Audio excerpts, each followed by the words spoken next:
Vamos en el día de hoy a la palabra de nuestro Señor y para ello, por favor, les pido que vayamos a Segunda de Corintios, segunda epístola, segunda carta del apóstol Pablo a los Corintios, capítulo 1, versículo 8, segunda de Corintios 1:8. Porque, hermanos, no queremos que ignoréis acerca de nuestra tribulación que nos sobrevino en Asia, pues fuimos abrumados sobremanera más allá de nuestras fuerzas, de tal modo que aún perdimos la esperanza de conservar la vida. Amados, el título para nosotros en el día de hoy es simplemente el consuelo verdadero. El consuelo verdadero. Hay muchas personas que buscan consuelo en otras cosas. Hay personas que buscan consuelo en otras personas. Hay personas que buscan consuelo en religiones. Pero nuestro consuelo no es una cosa, no es una persona, no es una religión.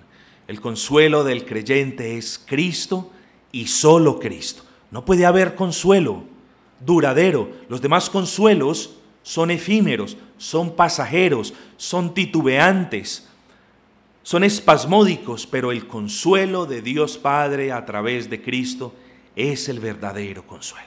El título entonces es Nuestro verdadero consuelo es Cristo. Amados, si hoy comenzamos el estudio de nuestro tercer libro de la palabra del Señor.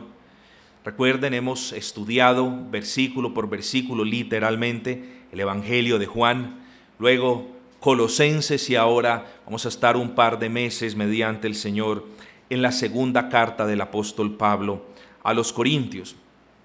Y es importante, voy a tomar un poco de tiempo en esto, es importante que ustedes tengan un poquito de paciencia conmigo porque es necesario que al introducir esta carta yo les muestre las diferentes capas o los diferentes telones allí de trasfondo que son necesarios que nosotros los entendamos para poder nosotros entender el mensaje mejor.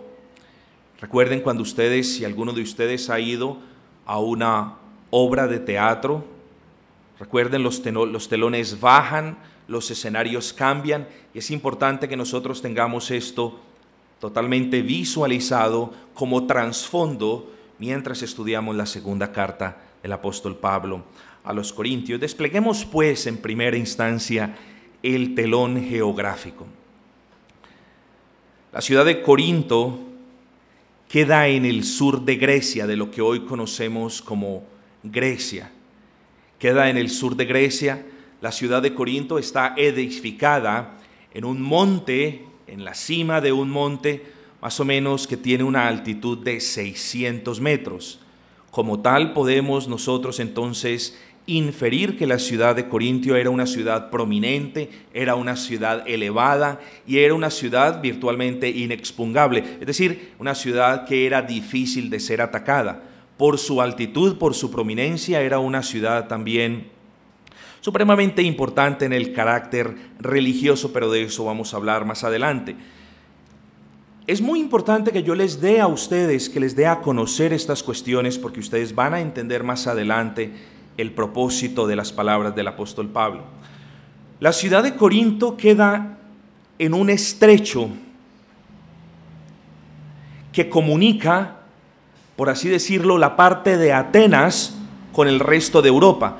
Esto no quiere decir que solamente haya un camino, pero cuando ustedes examinan el mapa del sur de Asia, de Atenas y de lo que hoy se conoce como Turquía, cuando ustedes miran el mapa, hay un canal muy delgadito entre 3.5 y 4 kilómetros que pasa o divide, digámoslo así, el sur de Grecia, y entonces los barcos venían de occidente hacia el oriente y viceversa, del oriente hacia el occidente, y en vez de dar una vuelta de casi 450 kilómetros, ellos pasaban por este estrecho de aguas y obviamente les ahorraba mucho tiempo de camino. Entonces, ¿por qué les estoy diciendo esto? Estamos estudiando la palabra del Señor. ¿Por qué les estoy bajando este telón geográfico?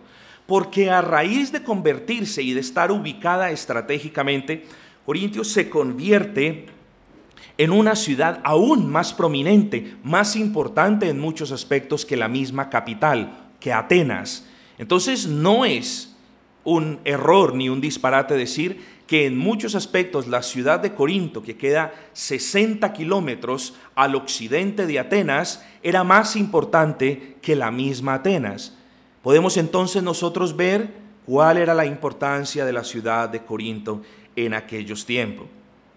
Vamos ahora entonces a bajar el telón demográfico, es decir, quiénes vivían en Corinto. Se estima que Corinto era una de las metrópolis de aquellos días. Era una ciudad de muchas personas, vivían muchas personas. Desafortunadamente no tenemos un registro preciso del número de personas, pero muchos historiadores argumentan que en la ciudad habían entre 200 y 700 mil personas. Entonces, cualesquiera que sea el número, ahora, hay una gran diferencia entre 200 y 700, pero por eso les advertí que no hay un registro histórico preciso. Pero cualesquiera que haya sido el número, 200 o 700 mil personas o 500 mil, es irrelevante. Era una gran ciudad, era una ciudad cosmopolita, es decir, que capturaba la atención de muchas naciones alrededor y que particularmente de muchas naciones alrededor habían ido a vivir a la ciudad de Corinto. Entonces nos hacemos la pregunta, ¿quiénes vivían en la ciudad de Corinto? Bueno, en primer lugar tenemos la fuerza ocupadora, que eran los romanos. Allí vivían los romanos, vivían muchos soldados, habían legiones de soldados romanos, y también personas del Medio Oriente, obviamente, naturalmente, habían personas griegas y esclavos junto con judíos. Ese es el telón demográfico, ese es el tipo de personas que vivían allá. Entonces no era, por decir algo, Corinto no era como un pueblo en la costa pacífica colombiana donde solamente viven nativos colombianos, personas que han nacido y que han vivido allí. No, Corinto era una gran ciudad, una ciudad donde vivían personas de diferente trasfondo ideológico, social, religioso. Era un poquito de diversidad en una ciudad. También no se nos olvide que habían esclavos judíos, pero de eso vamos a hablar un poquito más adelante. Entonces hemos visto el trasfondo geográfico, dónde quedaba la importancia de su ubicación. Hemos visto también un poquito el trasfondo demográfico, es decir, qué personas vivían en la ciudad de Corinto. Ahora despleguemos un poquito el trasfondo o el telón histórico. Es importante que nosotros entendamos que en el año 146 antes de Cristo la ciudad fue destruida por los romanos. La ciudad estuvo virtualmente destruida y en un abandono total por 100 años. Esto nos lleva entonces a decir que en el año 46 antes de nuestro Señor Jesucristo, los mismos romanos habían reedificado la ciudad de Corinto. Y aquí voy a hacer un pequeño paréntesis porque la historia nos dice que Pablo estuvo por primera vez en Corinto en el año 50 después de nuestro Señor. Es muy importante esto. Entonces, técnicamente hablando, Pablo fue a Corinto cuando llevaba 96 años de haber sido reconstruida. Y ya más adelante van a entender ustedes por qué les estoy dando estos detalles. Más adelante van a entender ustedes cuál es la importancia de estas cosas. No sobra decir, como digámoslo así, un punto interesante, en la ciudad de Corinto se llevaban a cabo los Juegos del Istmo. Los Juegos del Istmo eran juegos más famosos que los Juegos Olímpicos. Los Juegos del Istmo se llevaban a cabo cada 2 años y en contraste con los olímpicos, que eran cada 4. Estos juegos eran mucho más importantes que los Juegos Olímpicos y atraían a una gran cantidad de personas. Entonces, hombre, no quiero darles una clase particular de geografía ni de historia, pero cuando nosotros tomamos entonces todos estos elementos, tenemos entonces la idea clara. Cuando siempre que escuchemos la carta del apóstol Pablo a los Corintios, siempre que escuchemos entonces la ciudad Corinto, no nos imaginemos allí a una ciudad abandonada o a un pueblito con 2 casitas, o quizás a un caserío con 20 casas o un barrio, no. Imaginemos una gran metrópolis, una gran ciudad. Y no es equivocado entonces para mí sugerirle que cuando pensemos en el Corinto de la antigüedad, nos imaginemos, digámoslo así, en proporción y escala a un Londres o a una París, gigantes, enormes para los estándares de esos tiempos y llenos de personas de todo el mundo, con ideologías de todo el mundo, con las religiones de donde habían venido. Entonces ese es más o menos el trasfondo que yo les quiero dar a ustedes a conocer. Ahora sí, encaminémonos un poco y bajemos ahora ese último telón como introducción, y es el telón de la perspectiva moral. Nos preguntamos, ¿cómo era la ciudad de Corinto moralmente hablando? Bueno, ya se pueden imaginar la clase de pecado que hay en un pueblito, digámoslo así, aunque bien dicen las personas, pueblo pequeño, infierno grande. Pero la clase de pecado que se ve en un pueblo nunca jamás lo ha sido y creo que nunca lo será, la clase de pecado que se ve en las ciudades donde tenemos la llamada civilización, por así decirlo. No es el mismo. Corinto abundaba en pecado. La ciudad de Corinto, estoy siendo muy específico, la ciudad de Corinto, no la iglesia de Corinto. La ciudad de Corinto abundaba en pecado. Básicamente era moralmente pervertida.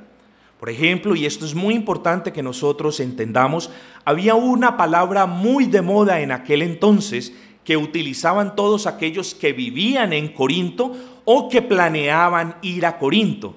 Y esa famosa palabra era corintianizarnos. Entonces una persona le decía a la otra, ¿vienes a Corintio a corintianizarte? O una persona le decía a la otra, vamos a Corinto a corintianizarnos. Ahora, ¿qué significa eso? Simple y llanamente significa, vamos a buscar la perdición, la prostitución y toda la diferente gama de pecados sexuales que abundaban en aquella ciudad. Eso era lo que significaba.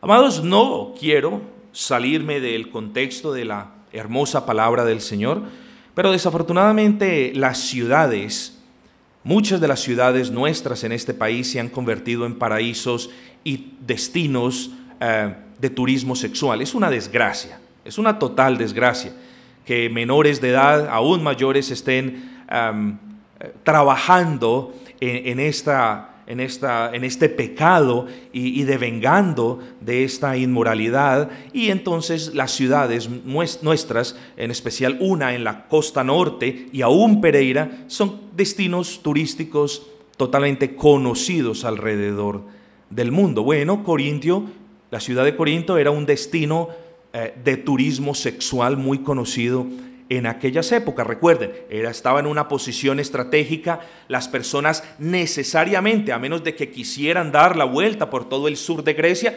tenían que pasar por el estrecho de aguas de Corinto y ahí embarcaban, desembarcaban, allí cambiaban, allí vendían, allí trabajaban. Entonces esa ciudad se convirtió como en esa capital donde las personas iban a buscar mejor vida, y es muy similar al que nos encontramos nosotros con el día de hoy. Las personas van a la ciudad porque allí creen que van a encontrar una mejor vida, y los que no logran tener un trabajo, pues entonces desafortunadamente muchos caen en el pecado de vender sus cuerpos y de hacer otra cantidad de cosas que no vale la pena mencionar de manera particular del día de hoy. Los sacerdotisas, había un templo muy conocido, muy conocido, llamado el templo de Afrodita. Afrodita era la diosa, con D minúscula por supuesto, del amor, de la belleza. Muchas personas argumentan en contra de que Afrodita era la diosa también del sexo. Bueno, cuando hablamos de Afrodita como la diosa del amor, de la belleza, del placer y de la procreación, es inevitable que esas 4 palabras las podamos agrupar de cierta manera y también puedan ser un sinónimo de la parte sexual. ¿Por qué les digo esto? Porque en el templo, en la ciudad de Corinto, en el templo famoso de Afrodita, de lo cual hoy todavía quedan las ruinas, en el templo de Afrodita estaban las sacerdotisas de la diosa Afrodita, las cuales eran unas prostitutas de renombre y respetadas en esta ciudad. Entonces les estoy dando todas estas cuestiones para que vean cuán difícil para el creyente era vivir en medio de una ciudad pervertida y corrupta, libertina, permisiva, como lo era la iglesia de Corinto. ¿No es esa la misma situación que nosotros pasamos el día de hoy? ¿No es esta ciudad mundialmente reconocida por ser una de las ciudades que tiene más presencia de personas travestis en toda Colombia? ¿No es esta ciudad desafortunadamente reconocida en casi todo el mundo por el número de prostitutas que hay? ¿No estamos en boca de todo el mundo y de nuestros propios compatriotas porque nuestras hermosas y queridas y respetadas mujeres son esto o aquello? Por supuesto sabemos que son cosas falsas, pero ¿no somos proverbio de otras personas en Colombia? Amados, nosotros en esta iglesia estamos en una situación muy similar a la situación en la cual se encontraba la iglesia de Corinto. Esta carta va a ser de gran utilidad para nosotros, va a ser de gran ayuda, de gran bendición. Lo pedimos a nuestro bendito Señor. En sí, entonces, resumamos antes de entrar en materia y simplemente digamos, no era una ciudad violenta ni desorganizada. Recuerden, estaban bajo el estricto control romano. Entonces los romanos no dejaban que hicieran lo que les diese la gana, simplemente era permisiva, libertina, pecaminosa, pero no nos imaginemos como una ciudad, y lo digo con lamento, como una ciudad en el medio del Congo o en el África, donde no hay leyes, donde no hay reglas, donde no hay nada. Entonces, no era la ciudad así. Era una ciudad muy ordenada, pervertida moralmente hablando, como lo dijimos, pero en sí era una ciudad ordenada, gobernada por los romanos en aquel entonces. Hablemos un poquito entonces, hemos hablado del trasfondo geográfico, del trasfondo histórico, hemos hablado un poquito del trasfondo moral, hemos recapitulado hasta ese punto, pero hablemos entonces, entrando en materia, hablemos un poquito de la iglesia de Corinto. Para que ustedes entiendan cómo se formó la iglesia de Corinto, es necesario yo compartirles un dato histórico, y por eso ustedes lo van a entender.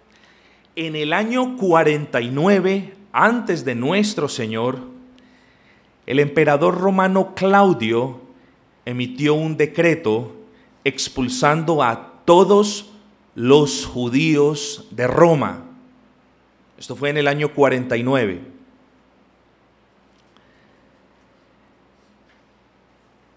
En el año 50 es cuando el apóstol Pablo llega a la ciudad de Corinto. Entonces miren, en el 49 el emperador emite el decreto, los judíos son esparcidos, son echados de la península italiana, y muchos de los judíos que vivían en Roma entonces fueron a parar a Corinto. En el año 50, un año más tarde, el apóstol Pablo llega a la ciudad de Corinto y vaya bendición. Allí se une como esas dos partes de la semilla para el nacimiento de una iglesia, como lo es un predicador enviado de Dios y creyentes con el corazón preparados por Dios. Así se forma una iglesia. Una iglesia no se forma por una idea de una persona, una iglesia no se forma porque me pareció, una iglesia no se forma porque quiero devengar dinero, una iglesia no se forma abriendo un garaje, una iglesia se forma por la reunión de un misionero, de una persona enviada por Dios, comisionada por Dios, y de una persona al menos en la cual Dios haya obrado y haya preparado su corazón. La iglesia no es el local, la iglesia somos los redimidos, pero una iglesia básicamente se forma de esa manera. Y entonces en el año 50, miren lo hermoso, en el año 50 el apóstol Pablo llega a la ciudad de Corinto y vaya bendición. Habían 2 personas allí, virtualmente casi en espera de que la palabra del Señor llegase a este lugar. Y ahí entonces nosotros nos referimos, yo se los voy a leer, al capítulo 18 del libro de Hechos de los Apóstoles, diciendo: después de estas cosas salió Pablo de Atenas y fue a Corinto, y halló a un judío llamado Aquila, natural del Ponto, recién venido de Italia, con Priscila, su esposa, por cuanto Claudio había mandado que todos los judíos saliesen de Roma. Fue a ellos, y como era del mismo oficio, se quedó con ellos, tuvo comunión con ellos, y trabajaron juntos pues en el oficio de ellos, que era hacer tiendas de campaña o carpas. Vean lo hermoso. En el año 50 surge entonces la iglesia de Corinto. En el segundo viaje misionero del apóstol Pablo nace entonces la iglesia de Corinto. ¿No es hermosa la providencia del Señor? ¿No es hermosa la providencia del Señor que de algo absolutamente triste e injusto y doloroso, como es que las personas hayan sido expulsadas de una tierra donde vivían, no es hermoso cómo el Señor entonces agrupa a los suyos, envía a uno de los suyos y pueden tener comunión santa los unos con los otros? Así se formó la iglesia de Corinto. Y antes de nosotros entrar a exponer ya la segunda de Corintios, simplemente quiero decir un par de cosas más. No y no. La iglesia de Corinto no era una iglesia pervertida, no era una iglesia mundana, no era una iglesia degenerada como lo quieren ver y enseñar muchas personas. No lo era. Y no lo era no porque yo diga que no lo era. No lo era es porque la palabra no da testimonio de que así hubiese sido. Yo no puedo leer entre líneas, no puedo especular cuando los parámetros hermenéuticos y exegéticos de la palabra no me lo permiten. Y ya les voy a probar por qué les estoy diciendo que la iglesia de Corinto no era una iglesia degenerada, ni mundana, ni pervertida, ni nada por el estilo. Hombre, claro que había problemas, claro que hubo problemas. Habían algunas personas que tomaron partidos. Unas personas decían, no, mi predicador favorito es Pablo. Otros decían, mi predicador favorito es Apolo. Sí, había un problema y necesitaba ser corregido. Luego hubo un caso de incesto, un caso fuerte y grave de inmoralidad. Por supuesto, también fue disciplinado y también la persona fue restituida a la iglesia. O sea, lo más importante es que en el caso de la disciplina hubo un genuino arrepentimiento. Y lo digo no con el ánimo de que malinterpretemos, sino lo digo con el ánimo de enseñarles. Cuando una disciplina eclesiástica se aplica dentro de la congregación, usualmente las personas se van, porque les han tocado su orgullo, les han tocado su carne, les han tocado lo que más les duele.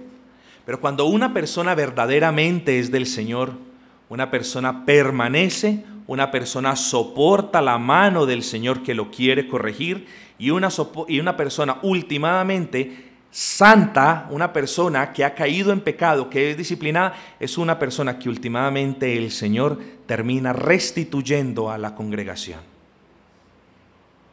Amados corintios, la iglesia había problemas, pero fueron sorteados.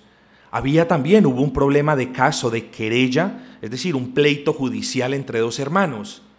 Amados, en vez de resolver los problemas por los estrados judiciales, nosotros debemos resolver los problemas desde una perspectiva espiritual entre nosotros mismos. Entonces el apóstol Pablo no está diciendo, nunca vayan a un juzgado. El apóstol Pablo está diciendo, ¿Ustedes son creyentes? Resuelvan los problemas entre creyentes dentro de la iglesia. ¿O acaso el Señor no ha levantado a una o a dos personas sabias para mediar entre vosotros?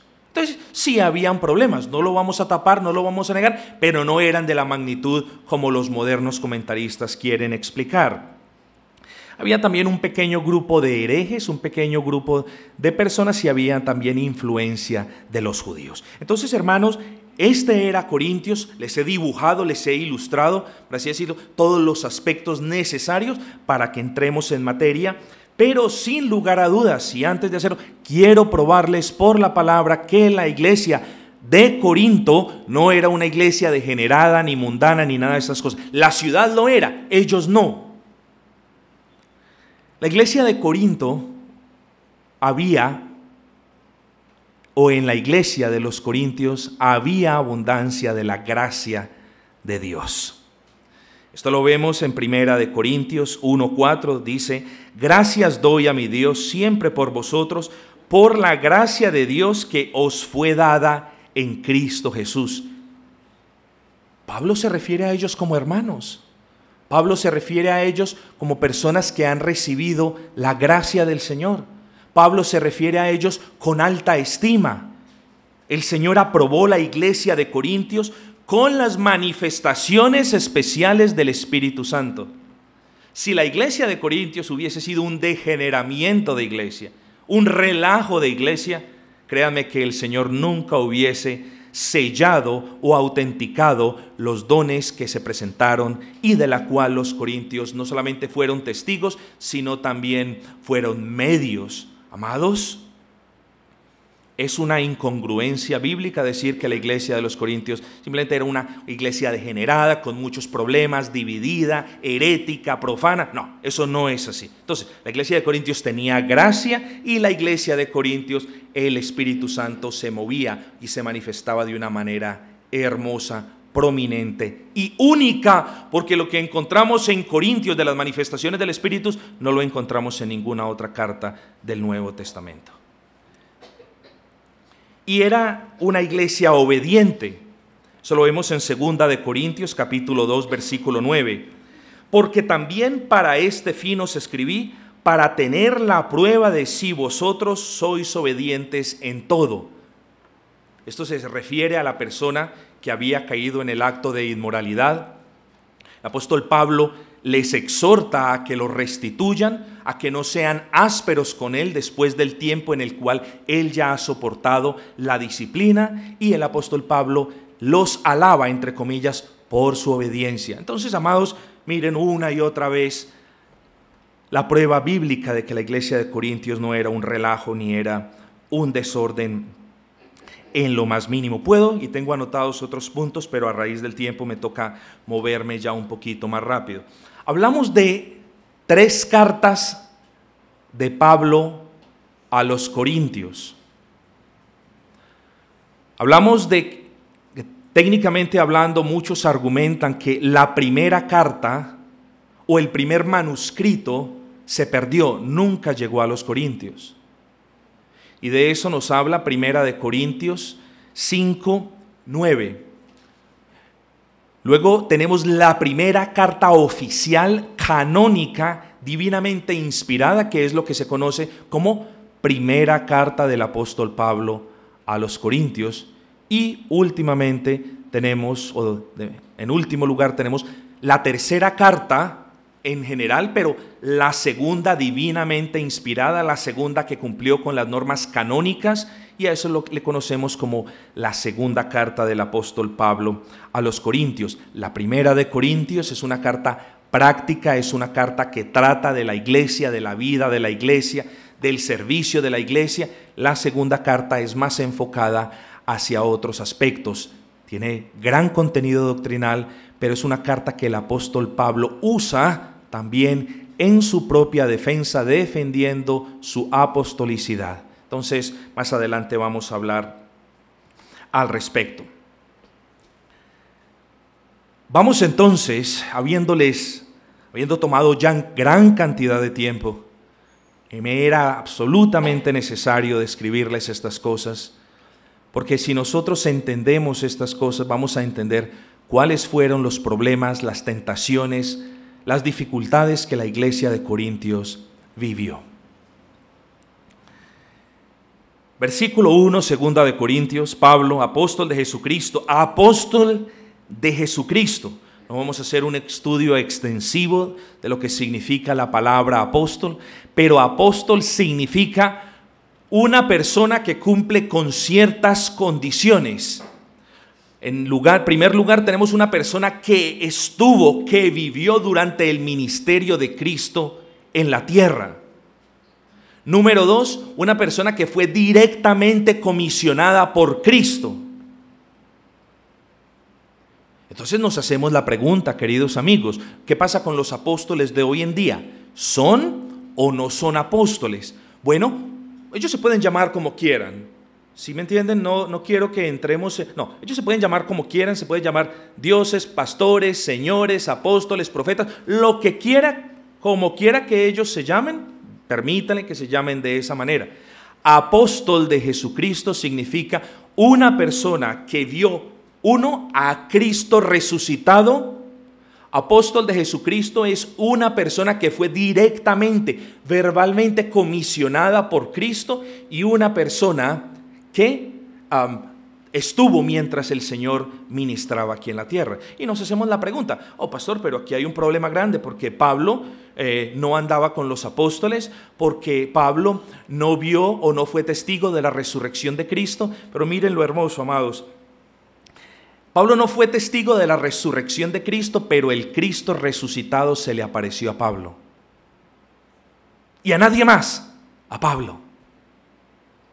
En el camino de Damasco, el Cristo resucitado se le apareció a Pablo.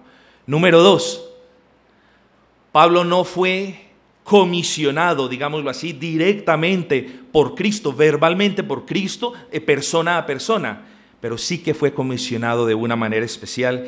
Y esto lo leemos en Hechos capítulo 9, versículo 15. Yo voy a leerlos.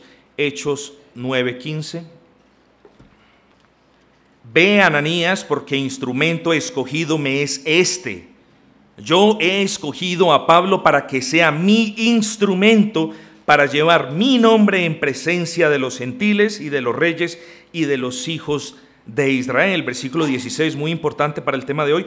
Yo le mostraré a este cuánto le es necesario padecer, sufrir, llorar por causa de mi nombre. Entonces, y finalmente el sello autoritativo del llamado apostólico de Pablo lo tenemos en Primera de Corintios capítulo 15 versículo 8. Yo se los leo. Primera de Corintios 15, 8 nos dice: y al último de todos, está hablando de los apóstoles, y al último de todos, como a un abortivo, me apareció a mí.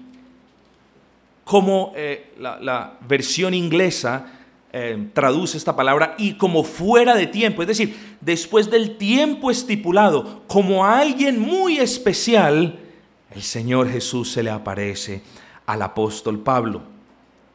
Amados, si ustedes quieren investigar un poquito más al respecto, vean ustedes Primera de Corintios capítulo 11, en el capítulo que nos habla de la cena del Señor, y vean ustedes cómo Pablo dice: y el Señor Jesús me lo reveló. Puede que el apóstol Pablo no haya estado frente a frente, cara a cara con el Señor Jesús junto con los demás apóstoles, pero todo al apóstol Pablo no se lo reveló hombre, ni carne, ni sangre, sino el mismo Dios creador de los cielos y de la tierra se lo enseñó personalmente. Y yo creo que ahí llegamos a un punto donde es sabio para nosotros parar de especular y creerle a la palabra del Señor. Nos da suficiente prueba de Pablo como apóstol del Señor. Entonces, versículo 1, Pablo, apóstol, enviado, comisionado de Jesucristo por la voluntad de Dios, y el hermano Timoteo. Miren lo hermoso, el hermano Timoteo era un simple hermano, era una persona joven, y Pablo se humilla como apóstol y se pone en el mismo lugar de Timoteo y dice: Pablo y Timoteo os saludan. Pablo y Timoteo. Qué hermoso. a la iglesia de Dios que está en Corinto. Iglesia de Dios que está en Corinto, hermanos. Gracia y paz. Ese debe ser el saludo nuestro.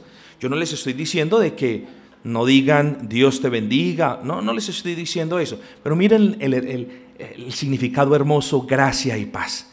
Gracia y paz. Cuando yo le digo a alguien gracia y paz, le estoy diciendo a ella que el favor de Dios esté contigo. Cuando yo le digo a otra persona paz, no le estoy diciendo, ten paz con tu vecino o ten paz en tu trabajo. No, yo le estoy diciendo a esa persona, el favor de Dios sea contigo y la paz de Dios esté contigo. Amados, muchas personas creen que la paz o tener paz significa estar en relativa calma con uno mismo y con los demás y en su trabajo y en su vecindario. No, nosotros podemos estar relativamente muy bien con estas personas y estar en enemistad con Dios. Gracia y paz, el más hermoso de los saludos del Nuevo Testamento. Gracia, que el favor de Dios esté en tu vida. Sin el favor de Dios, ¿quiénes somos, amigos? Sin el favor de Dios nosotros estamos muertos. Sin el favor de Dios nosotros nos comportamos como casi unos animales. Es el favor de Dios, es la gracia de Dios que renueva nuestro corazón y entonces nosotros podemos entender quiénes somos y quién es nuestro Dios. Gracia y paz, dice el apóstol Pablo, versículo 3, bendito sea el Dios y Padre de nuestro Señor Jesucristo, Padre de misericordias y de toda consolación. Miren el lenguaje hermoso, un lenguaje lleno de gozo, un lenguaje que honra y glorifica al Señor. Muchos eruditos dicen que la segunda carta del apóstol Pablo a los Corintios tiene como propósito exclusivo hablar de la gloria de Dios. Y es la carta donde la palabra gloria se encuentra de manera más densa que en otras cartas. La gloria del Señor, el Dios de toda gloria. Y miren lo importante, miren lo hermoso del versículo 3. Padre de misericordias. Es una expresión hebrea que significaba Padre misericordioso. Esa era la expresión común en aquellos días. Dios es un Dios de misericordia. Dios es un Dios que no nos paga a nosotros conforme nuestros pecados lo merecen. Dios tiene misericordia de nosotros. Amados, Padre de misericordia, es decir, de Él, de Dios mismo, proviene toda la misericordia. Amados, ¿es Dios tu Padre de misericordia? ¿Es Dios quien te consuela en la aflicción? ¿Es Dios quien te levanta cuando estás caído? ¿Es ese Dios el tuyo? ¿O buscas misericordia en el hombre? ¿O buscas consuelo en el hombre? ¿O buscas que seas levantado de tu aflicción en las cosas del mundo? Amado, Dios dice, Padre de misericordia, es decir, de Él nace y fluye toda misericordia. Clamemos en cualquier situación, solo a quien nos puede dar esa perfecta misericordia. Humillémonos delante del Señor en todo momento, solo delante de quien nos puede dar la verdadera misericordia. Versículo 5. Porque de la manera que abundan en nosotros las aflicciones de Cristo, así abunda también por el mismo Cristo nuestra consolación. Amados, para movernos hacia la conclusión, creo que es importante mencionarles ciertas verdades. Somos llamados a seguir a Cristo y estamos llamados a sufrir penalidades por Cristo. Yo quiero dejar muy en claro la idea errónea de las iglesias cristianas modernas, que el creyente tiene derecho a las riquezas, a la prosperidad, a la salud, al confort y al beneficio simplemente porque es creyente. No, el llamado de Cristo es a ser como Cristo. Y Cristo sufrió, Cristo nos dio ejemplo de sufrimiento. Los apóstoles sí que nos dieron ejemplo de sufrimiento. Los primeros padres de la iglesia sí que nos dieron ejemplo de sufrimiento. Hombres en la Biblia, personas del común, nos dieron ejemplo de sufrimiento por ser cristianos. ¿Por qué entonces, 2015 años más tarde, después de que vino Cristo, los cristianos ya no quieren sufrir por causa de Cristo? Amados, Pablo nos habla del consuelo del consuelo que viene como consecuencia de servir, de obedecer y de amar a nuestro Señor. El creyente está llamado a sufrir penalidades como soldado de Cristo. Y el creyente está llamado a venir a la palabra en busca del consuelo que Dios nos da. Amados, somos llamados a sufrir por Cristo en nuestro testimonio como creyente, en el lugar de trabajo. ¿Cuánto no debemos sufrir por Cristo en el lugar de trabajo? ¿Cuánto no sufrimos por Cristo porque en el lugar de trabajo nos echan a un lado? ¿Cuánto no sufrimos penalidades por Cristo porque en el lugar de trabajo nos discriminan o se burlan de nosotros? Amados, hallemos consuelo en Cristo cuando eso suceda. Somos llamados a sufrir por Cristo en el desarrollo de su causa. Las personas que evangelizan de esta iglesia son rechazados por Cristo, muchas veces son insultados por causa de Cristo, muchas veces son vituperados por causa de Cristo. Gozosos todos aquellos que tienen la oportunidad de sufrir estos desprecios por causa de Cristo. Amados, entre más sea el dolor infligido, producido por Satanás y sus huestes demoníacas, más grande es el consuelo que Cristo nos da. Amados, entonces, desechemos la idea de que Cristo nos llama a una vida en paz y en armonía y en plenitud y en gozo y en descanso y en relajo con todas las personas. No, el llamado es: ceñíos los lomos con la verdad, vestidos de toda la coraza de la justicia, tomad el escudo de vuestra fe y empuñad con vuestras manos la espada de la palabra. Calzaos los pies con el apresto del evangelio de la paz y estad firmes, porque la lucha es fuerte y arrecia, hermanos. El cristianismo no es un club social de descanso ni de relajo. El cristianismo debe ser militante en el sentido en que nosotros obedecemos la palabra y hacemos todo lo que la palabra nos dice. Entonces, si hallamos desconsuelo y vituperio y tribulación y angustia sirviéndole a Cristo, creyente, no se te olvide jamás 2 Corintios capítulo 1, donde nos dice: levantaos, levantaos, porque entre más abunde la aflicción, más abunda la gracia consoladora en vosotros. Quiero cerrar con una pregunta y una observación. ¿Cómo reacciona usted cuando está en una situación difícil? ¿En qué busca usted consuelo cuando está cabizbajo, cuando está apocado? ¿En qué busca usted apoyo cuando está trastabilleando con ganas o a punto de caer?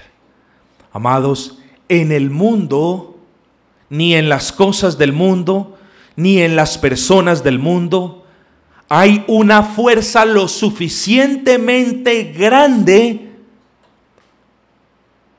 para traer gozo y paz a tu vida. No la hay. En el mundo no hay un objeto que nos pueda causar ese gozo y ese placer tan grande que pueda llenar nuestro corazón. No lo hay. Todas las riquezas del mundo no pueden llenar un vacío en el corazón que no tiene la gracia de Cristo.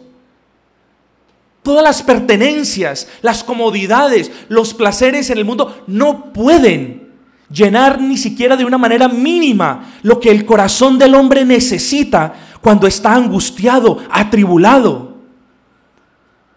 Solamente es el Dios celestial de todo consuelo en la persona de Cristo, la fuente de gozo, de paz, de alegría, no perecedera, no fluctuante, no intermitente, de esa alegría interior llamada gozo cuando nosotros tenemos una aflicción.